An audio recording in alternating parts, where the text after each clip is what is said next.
Alistair Kingsley moved with the crisp, determined stride of a man who lived by schedules rather than seasons. His suit jacket flapped behind him like a flag of impatience as he wove through the lunchtime crowd. He had eaten too quickly. He knew that now, and the heavy lunch churned in his gut with the slow, cruel burn of regret. But he was late for a call, late for his next meeting, late simply for being a man who tried to outrun his own life. Above the high street, the winter sky sagged heavy and grey, its low clouds pressing down like a headache. Alistair barely noticed. His focus narrowed on a small convenience store tucked between a newsagent's and a charity shop. A faded sign flickered. The door squeaked. The smell inside was an odd mix of cheap floor cleaner and warm pastries that had been sitting too long. He scanned the shelves. Heartburn tablets. Just one box. Middle row.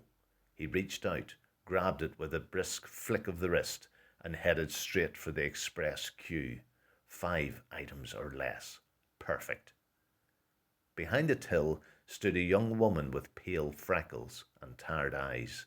Her name tag read Lucy, written in neat handwriting that looked like she had once cared about little things. Alistair placed the packet down sharply, already reaching into his coat pocket for his wallet.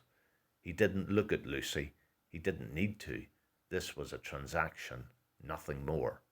At least, it should have been. A small sound cracked the air, soft, fragile, almost childlike. Alistair glanced up, frowning. Lucy was crying. Her shoulders shook in tiny tremors. She clearly wished she could hide. She bit her lip, trying to swallow the sobs, but they came anyway, escaping in watery breaths. She pressed a hand to her mouth. I'm so sorry, she whispered.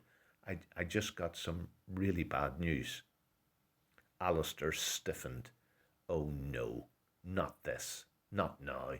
He had a meeting starting in 28 minutes.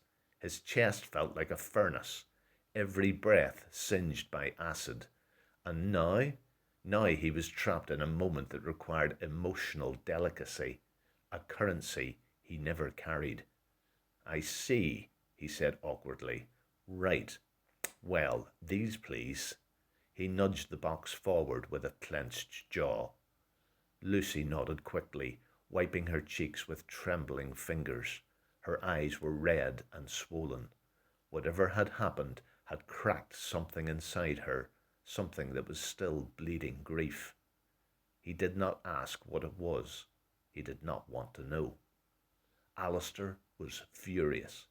If every cashier and barista and taxi driver told him their sorrows, the world would drown in grief and personal oversharing.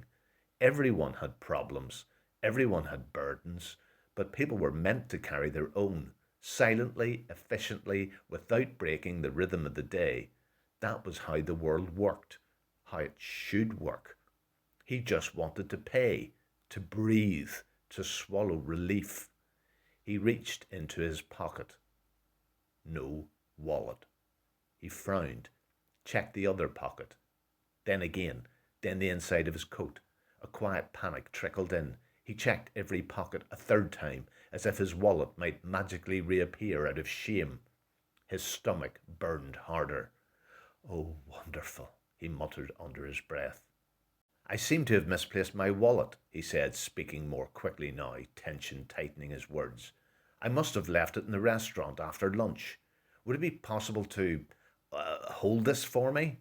He lifted the heartburn tablets.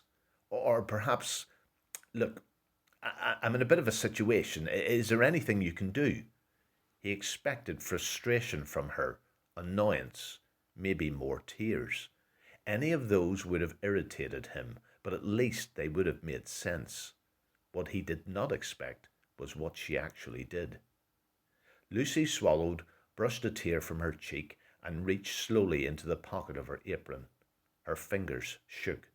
She pulled out a small handful of coins, silver, copper, a crumpled medical test result folded in half. Not much, Not nothing. Likely her own lunch money or bus fare or all she had. She placed the coins gently into the till. Each one sounded heavier than it should.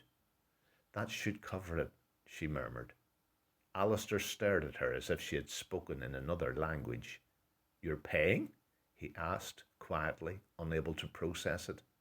She forced a small, trembling smile, one that didn't reach her eyes. You looked like you needed them. Her kindness stung, sharp, unexpected, unsettling. It landed somewhere in the space between his ribs, right where the burn of his indigestion lived. He tore open the packet with frantic fingers, desperate for relief he no longer deserved. The foil crackled loudly in the quiet shop, and he popped a chalky tablet into his mouth, barely managing to force it down. His throat felt tight. He should say thank you. He should ask if she was all right. He should do something human. But the moment felt too raw, too exposed. Her kindness was too much. A mirror held up to a part of himself he preferred not to see. He felt clumsy, embarrassed, small.